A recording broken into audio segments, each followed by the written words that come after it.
Bonjour les amis et bienvenue sur cette nouvelle vidéo d'Objectif 2200. Pour cette nouvelle vidéo, nous allons regarder la quatrième partie de l'Open de Loches qui m'a opposé à un ancien élève de l'échiquier tourangeau, Sébastien Collomb, classé 1632 FIDE au moment où la partie a été jouée. La partie a débuté par D4, D5, cavalier C3 et là je me suis dit, mon adversaire, il a envie de jouer une Jobava, dans le même état d'esprit qu'un système de Londres, mais en plus agressif. Je décide de répondre, comme je l'aurais fait face à un système de Londres, on va dire un petit peu plus classique, même un système de Londres moderne, je réponds par C5.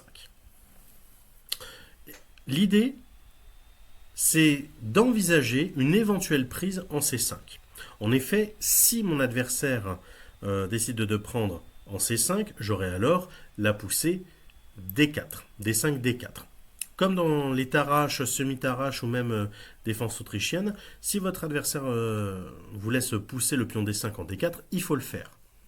Mais comme je le dis régulièrement, avec des si, on fait de la musique, on coupe du bois, mais on ne joue pas aux échecs.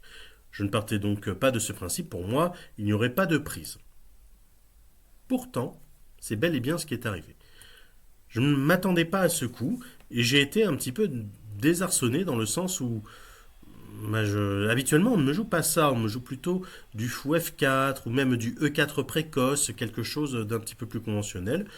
Donc là, j'ai décidé de ne pas récupérer le pion tout de suite, de ne pas essayer de punir mon adversaire, mais juste, enfin punir dans le sens punir ce coup un petit peu bizarre, je décide simplement de me développer, avec cavalier F6 par exemple.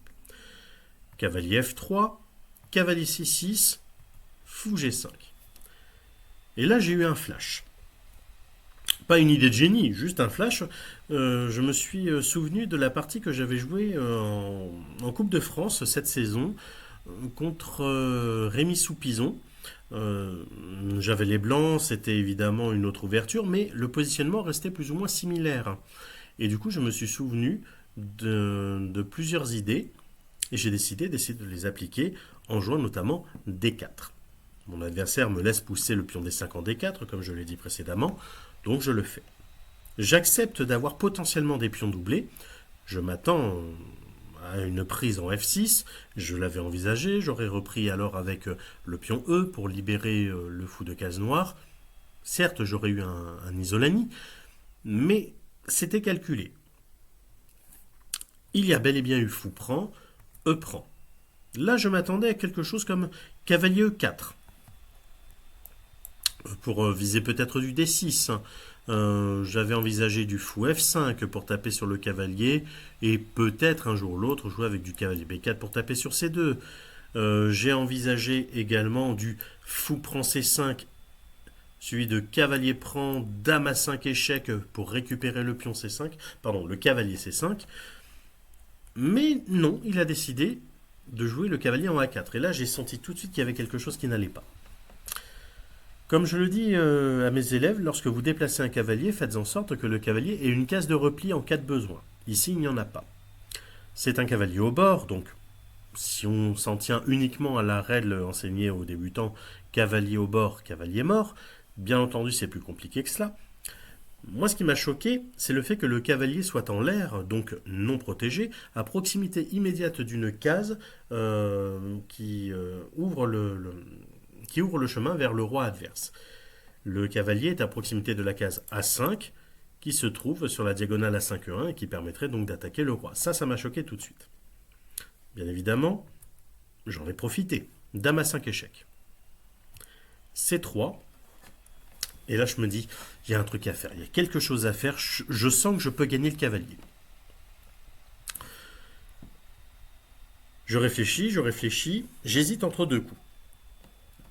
J'hésite entre fou D7, avec l'idée de poursuivre malgré tout le développement, de créer un vis-à-vis, de faire une attaque à la découverte. Je m'attends à pas mal de choses.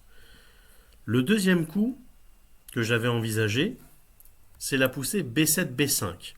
Attaquant immédiatement le cavalier, je suis conscient du fait qu'il peut y avoir une prise en passant, reprise avec le pion B, mais j'aurais créé ainsi une colonne semi-ouverte, la colonne A, pour bien taper sur le cavalier. Et le pion D4 continue de taper sur C3, donc la poussée B3 serait très affaiblissante. J'ai hésité, et j'ai finalement choisi B5. Lors de l'analyse post-mortem, j'ai appris que cette poussée B7-B5 est une nouveauté théorique. Alors attention, nouveauté théorique dans le sens non référencé sur ChessBase. Ça ne veut pas dire que ce coup n'a jamais été vu sur lichess, Chess.com, Europe Échec, World Chess, Play Chess éventuellement. Je ne sais pas, je me fie uniquement à ChessBase.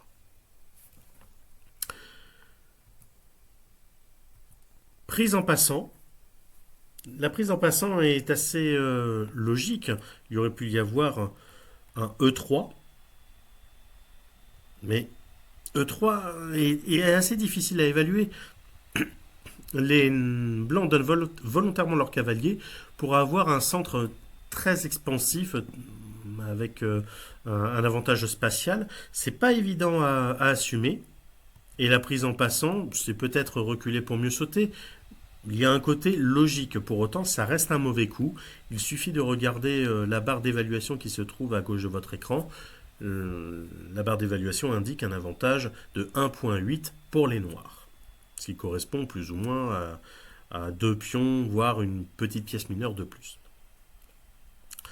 Reprise avec le pion A, cavalier prend D4. Là je sens que c'est le moment d'échanger. J'échange tout. Cavalier prend D4, dame prend D4. Dame prend A4. J'ai actuellement une pièce de plus contre 2 pions. J'ai également la paire de fous. 2 colonnes semi-ouvertes. Je sens que je ne peux pas la perdre cette partie. Peut-être que je vais avoir des difficultés, ça c'est possible, car je n'ai pas suffisamment de pièces développées. Et la chaîne de pions des blancs reste quand même assez solide. Dame prend B6. Fou E7, je poursuis mon développement. E3. Il utilise la structure Capablanca qui normalement est plutôt solide lorsqu'on tape sur le pion D5, mais ici il y a un petit défaut, c'est qu'il n'y a pas assez de pièces.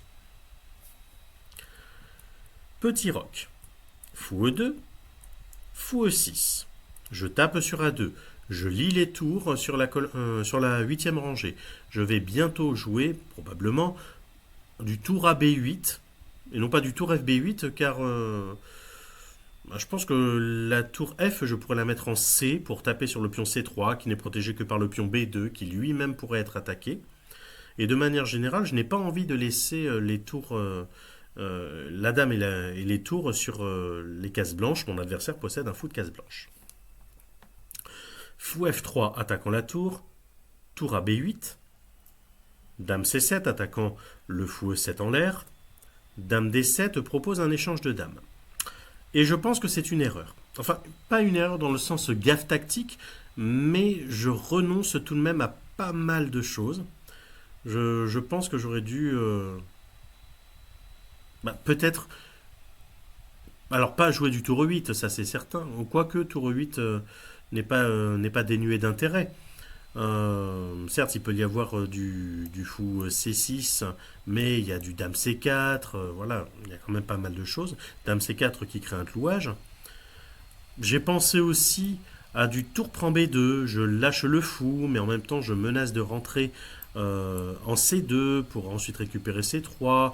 Je menace énormément de choses. Après mes réflexions, je regrette le coup dame D7. Je l'ai joué peut-être un petit peu vite. Dame prend, fou prend, B3. Et là, je comprends que je me suis trompé dans mon calcul. Enfin, pas dans mon calcul, plutôt dans l'évaluation de la position. Et là, je comprends que les tours vont être liés, que les pions vont pouvoir avancer. Certes, je peux attaquer sur case noire, mais s'il n'y a pas d'objectif, il n'y a pas de cible sur case noire, ça ne servira à rien. Je développe ma dernière pièce, tour FC8, C4. Ok, il me laisse les cases noires, je vais les prendre. Mais par où commencer? Est-ce que je vais en A3 puis B2? Est-ce que je vais plutôt en B4 pour faire échec? Sachant que je n'ai pas la possibilité de rentrer sur la colonne D, notamment sur la case D2, parce que je n'ai pas de tour, je choisis finalement fou B4 échec, roi E2 et roi F8. La meilleure pièce en finale, c'est très souvent le roi. Mon roi est excentré, certes il est excentré parce que j'avais fait le roc. Rester à cet endroit-là n'est pas nécessairement utile, donc je décide de le ramener. Tour HD1, roi E7. Là, j'ai eu un petit peu peur. Je n'ai pas eu peur de la tour en elle-même, mais plutôt de la manœuvre. Tour prend D7, roi prend, fou G4 échec, enfilade. J'ai eu un petit peu peur de cela, mais en vérité, je pense que ça va. Peut-être que je conservais un léger avantage entre 0,5 et 1. Et mon adversaire l'a peut-être envisagé, mais il n'a rien montré à ce sujet. Il a plutôt joué du G3. Fou E6. Là, maintenant, le sacrifice n'existe plus. Je continue de taper sur la chaîne de pions. Certes, c'est la tête, mais tout de même. Fou D5. Tour D8. Ce n'est pas un clouage à proprement parler. J'encourage la prise en E6 pour pouvoir reprendre avec le pion F et ainsi améliorer ma structure. Elle est un tout petit peu plus mobile. Mais non, il a joué E4. Et c'est normal. Son fou est maintenant devant sa chaîne de pions. Il peut le rendre mauvais au sens strict du terme. Mais dans tous les cas, en cas de prise, je ramènerai un pion soit à l'aile dame, soit au centre. Enfin, je ramènerai un pion de l'adversaire, soit à l'aile dame, soit au centre. Je décide finalement de prendre. Tour prend, E prend D. Et je décide ensuite d'interdire la poussée à 3, mais de forcer la poussée à 4. Pour ensuite bloquer l'avancée des pions, ou du moins d'une partie des pions, avec le roi. Je joue donc roi D6. Et là, je comprends que j'ai foiré le milieu de jeu. J'étais persuadé d'avoir bien joué, mais en fait, pas tant que ça. J'ai joué de manière mécanique, automatique. Peut-être que c'est un relâchement. J'étais donc assez mécontent. Non pas d'avoir gagné la pièce, mais plutôt d'avoir mésestimé les chances, les contre-chances de l'adversaire. J'étais vraiment très énervé contre moi. Roi D3, roi C5. Je veux interdire du roi D4. Et je veux également, à titre exceptionnel, recycler mon fou. J'aimerais bien le mettre en E5 ou en D4, mais ça va devoir passer par du A5, C7, E5, et il faut absolument que j'empêche la poussée B4, ou alors l'installation du roi à proximité des cases noires. Tour A2. Il veut faire tour E2. Je décide finalement de laisser faire tour E2. En jouant fou A5. Tour E2. Tour B8. Je gagne une sorte de tempo. Le pion B3 est attaqué, ça force roi C2. Roi D6. J'empêche la tour de rentrer. Le pion B, le pion C sont bloqués. A et D sont physiquement bloqués. Les pions F, G, H peuvent avancer, mais pour l'instant, il n'y a pas de point de rupture. La tour possède la seule colonne ouverte du jeu, mais elle ne peut pas rentrer. À partir de E5 jusqu'à E8, c'est interdit. Et encore, je devrais parler de la case E1. Il tente donc F4. F5. L'idée de F5, c'est pas tant de jouer un pion, c'est placer les pions sur la couleur contraire de mon fou pour pouvoir circuler librement sans être gêné par la structure de pion, mais c'est également pour jouer sur les deux couleurs. Je vois que mon adversaire pourrait éventuellement pousser du F4. Je reviens en arrière. Peut-être que mon adversaire voulait pousser du F4 et fixer ma structure sur case noire. Peut-être qu'il voulait à un moment donné circuler sur case blanche. Là, je lui dis non. La case de 4, elle est à moi. Évidemment, je lui donne la case de 5. Mais c'est temporaire, car je peux recycler mon fou en D8, puis en F6 pour contrôler la majorité des cases noires, ou du moins la totalité de la voie chocolatée. Tour E5, G6. Je protège le pion F5. Tour E3, H5. Je joue ce coup pour prendre de l'espace, pour interdire la poussée G4, ou alors pour préparer G4, il va devoir jouer H3, ce qui va aussi affaiblir le pion G3, et indirectement le pion F4. À ce moment-là, je suis en grande zeitnote. C'est-à-dire que là, je jouais avec uniquement l'incrément de 30 secondes.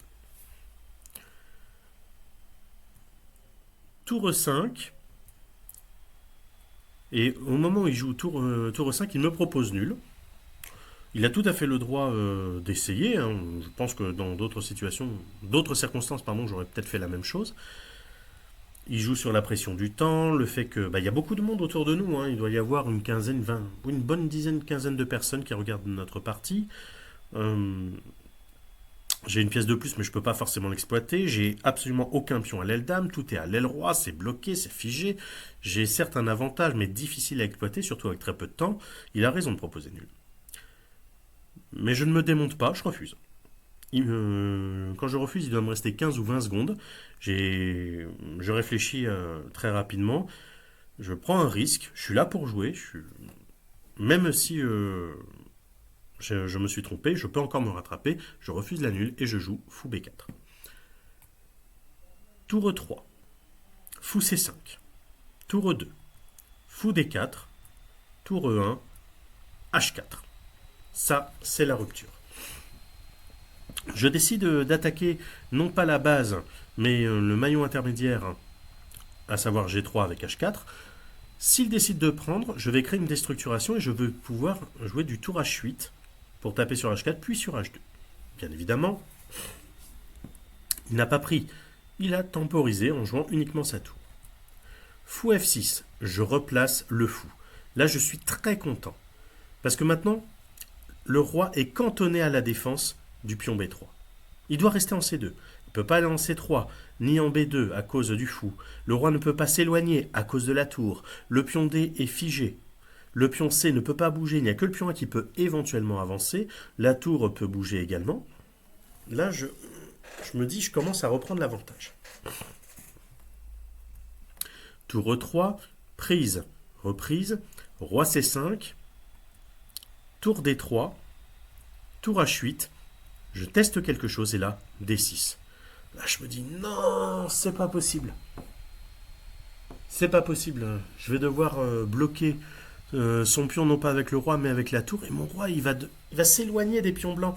Je ne vais pas pouvoir éternellement les bloquer. Et peut-être qu'il va pouvoir utiliser sa majorité de 3 contre 0, soutenu par le roi. Bon, certes, le roi est un peu bloqué pour le moment.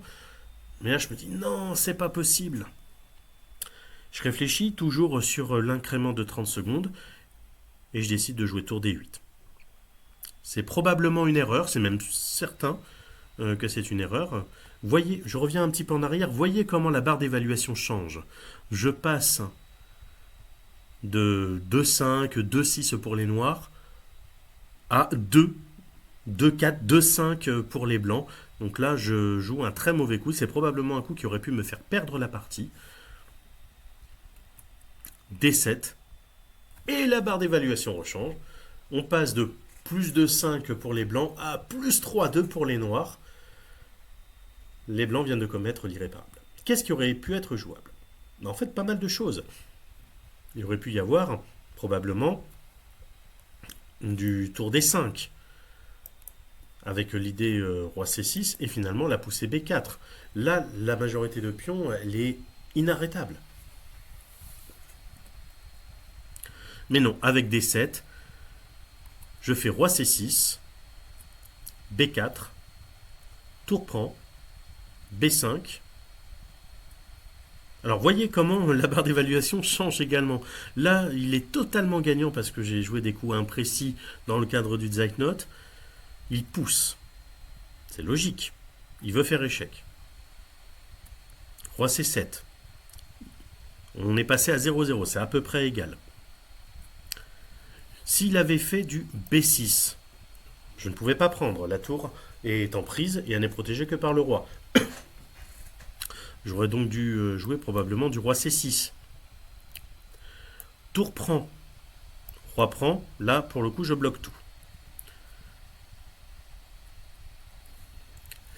Qu'est-ce qu'il aurait pu faire? Il aurait pu pousser son pion C. Ça, c'est pas mal. Il interdit l'accès à ces 4 cases. Il contrôle une large bande de 4 cases, interdisant l'accès aux pièces. Normalement, c'est aussi pour les pions, mais il n'y a pas de pions. Il n'y a que des pièces. Donc il a mis sa tour derrière le pion. Roi B6. Je peux aller en A5 ou en C5 en cas de besoin. A5. Je prends C5. Et là, je me dis, pop, pop, pop, pop, pop. Alors là, ça va être assez délicat. En fait, en l'état, les pions sont très dangereux. Il faut que je provoque l'avancée d'un des pions et qu'ensuite je bloque physiquement les pions. J'attaque donc le pion C. Avec le fou de case noire, je pars de F6 pour aller en D4. C6, attaquant la tour. Mais ça libère également la diagonale de mon fou, donc je contrôle aussi la case B6. Tour C7, clouage. Roi D3, fou F2, j'attaque le pion. Roi C4, il protège le pion indirectement, il protège également le pion B5, il menace un petit mat fort sympathique, il menace tour A3, échec, roi B6 et tour A6 mat. J'empêche l'échec avec roi B6. S'il avait envisagé du tour A3, j'aurais fait du... Alors, pas du tour A7, si peut-être du tour A7. Tour A7, si tour prend, roi prend, il ne peut pas pousser, mon roi est dans le carré. Et en cas de besoin, j'ai toujours le fou. Il a décidé de faire roi D5. Tour A7. Roi D6. Fou C5 échec. Roi D5. Là, on est tous les deux en Zeitnot. C'est vraiment très très compliqué. On répond du tac au tac. On se rend coup pour coup. Les coups sont certes imprécis, mais on doit absolument jouer avec le temps qui nous est imparti et on essaye de jouer des coups pratiques. Fou E7. Mon idée, c'est de revenir en F6 en cas de besoin. Roi C4. Tour A8. Je ne peux pas me permettre de jouer tout de suite fou F6. Je ne sais pas pourquoi, mais je le sens. Donc je joue tour A8 pour jouer tour D8. Tour E3. Fou F6. Tour B3. Là, je sens que je peux faire du tour D4, échec, pour forcer roi C3 vis-à-vis. Donc je pourrais ensuite jouer du tour prend F4, échec à la découverte. Il me propose un échange de tours. Là, je réfléchis pas. Je me dis, si ça se trouve, je peux pas gagner, mais c'est pas grave. Là, j'en ai un peu marre de jouer avec les tours. Donc je fais tour prend, roi prend. On vient d'atteindre le 60e coup. Mon roi est bien placé à l'intérieur d'un demi-bol, mais je ne peux tout simplement pas prendre le pion B5. Mon roi se retrouverait alors derrière le pion C6 qui aurait la même vitesse que le roi et le pion pourrait avancer. Et il a pour case de promotion une case de la couleur contraire à mon fou. Donc je dois d'abord sécuriser l'aile dame, éviter l'avancée des pions et ensuite jouer avec ma force, à savoir ma majorité à l'aile roi, même si celle-ci n'est pas vraiment mobile. Je joue fou E7 avec l'idée de jouer du fou D6, fou B8, fou A7 ou fou C7. Je ne sais pas encore à ce moment-là. Roi D4. Fou D6. J'interdis l'accès à toutes les cases centrales. Roi D5. Fou C7. Là pareil, je lui interdis l'accès à ces cases. Il ne peut donc pas rentrer pour attaquer ma structure. Ce n'est pas possible. Il recule. Fou B8. Roi B4. Fou A7. Roi C4. Roi C7. Je suis content, j'ai réussi l'interversion. J'ai placé le fou sur une autre diagonale intéressante, ce qui me permettrait, en plus de surveiller la case B6, d'aller en F2 pour mieux taper sur G3 et sur F4. Roi D5. Fou F2. Roi E5. Fou prend G3. Et là, gros craquage, mais c'est la dernière énergie, l'énergie du désespoir. Il tente B6 échec. Je prends le pion le plus dangereux. Pour moi, c'était le pion C, car toujours de par la case de promotion, mais c'est surtout que je prends le pion le plus proche du roi, celui qui aurait pu être protégé par le roi adverse. Roi F6, fou prend F4, et c'est ici, au 69e coup, que mon adversaire abandonne. C'était une partie extrêmement tendue. Une partie que je regrette un petit peu dans le sens où je n'ai pas été le plus précis. Alors dans l'ouverture, j'ai gagné du matériel, ça c'est certain, mais j'ai pris des décisions et fait des choix qui étaient discutables en milieu de jeu.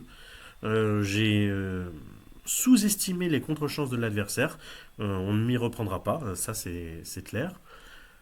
Mais à la suite de cette victoire, eh bien, je suis premier ex aequo, que ce soit pour le tournoi ou pour le titre de champion départemental d'Indre-et-Loire.